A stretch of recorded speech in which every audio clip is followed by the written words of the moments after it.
अस्सलाम वालेकुम बच्चों। आज हम नवनीत का प्रैक्टिस सेट का पेपर सॉल्व करने वाले हैं, जिसमें पहला क्वेश्चन आपको सामने नज़र आ रहा है।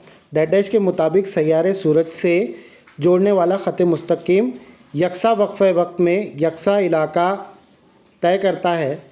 तो इसका जवाब है केपलर का दूसरा कानून। इसी तरह दूसरा सवाल पूछा गया, डैश डैश हैलोजन है जो आम दर्जे हरारत पर माय हालत में पाया जाता है। तो कौन सा है जो माय हालत में पाया जाता है हैलोजन? वो है ब्रोमीन। कौन सा है? ब्रोमीन। अगर रोशनी की शुआ हवा से शीशे के मुस्ततिल से टकराते वक्त उम्मूद के साथ 30 दर्जे पैमाइश का जाविया बनाती है, तब जाविया मुनर्रफ़ा क्या होगा? तो 30 दर्जे तिरछा किया जाए तो 30 दर्जे होगा। उसी तरह एक सेहतमंद आँख के लिए वाज़े बीनाई कम से कम फासला डैश डैश होगा। तो कितना होगा? 25 डिग्री। 25 डिग्री वाज़े बीनाई होती है। हवा में डैश डैश गैस की वजह से चांदी का ताकुल होता है। तो ताकुल की वजह हवा में हाइड्रोजन सल्फाइड होता है।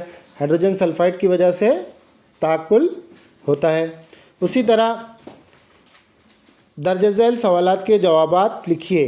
तो आपको इन सवालात के जवाबात लिखना है, जिसमें पहला पूछा गया कि मुतफर्रिक जुज़ अलहदा कीजिए। मुतफर्रिक यानी अलग, जिसमें सबसे पहला सवाल पूछा गया इनराफ़ नूर, करीब नज़री, इनेकास नूर और नूर का बिखरना। तो यहाँ पर इनराफ़ नहीं हो सकता, इनेकास नूर और नूर का बिखरना ये तीनों चीज़ें एक ही है, यानी नूर का बिखरना, इनराफ़ नूर और इनेकास नूर। जबकि करीब नज़री ये अलग है, जिसकी वजह से हम इसे मुतफर्रिक जुज़ में शामिल करेंगे। उसी के साथ साथ अगला सवाल पूछा गया, मंदरज झैल बयान सही है या गलत लिखिए। मुकाम के लिहाज से एक जिस्म की कमियत तब्दील होती है। तो मुकाम यानी ज़मीन पर कुछ वज़न होगा, जबकि चाँद पर कुछ और वज़न होगा। यानी ज़मीन पर किसी का वज़न 54 किलोग्राम हो तो चाँद पर उसका वज़न सिर्फ 9 किलोग्राम होगा। तो इस तरह से ये बयान सही है। उसी के साथ साथ अगला सवाल देखते हैं, मुनासिब जोड़ी लगाना है आपको। तो गुरेज शुक्ली रफ्तार की सही जोड़ी है GM1 × M2/R2। इस तरह से ये जोड़ी सही है इसकी। उसी के साथ साथ पहली जोड़ी के दरमियान ताल्लुक़ की मदद से दूसरी जोड़ी मुकम्मल कीजिए।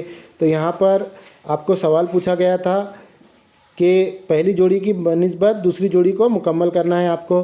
तो करीब नज़री जो सवाल है तो अक्स शबकिया के सामने आता है, जबकि बईद नज़री में अक्स पीछे के जानिब पीछे दिखाई देता है। तो इस तरह से आप इसका जवाब लिखेंगे, करीब नज़री और बईद नज़री। उसी के साथ साथ अगला सवाल पूछा गया, मंदरज झैल का नाम लिखिए।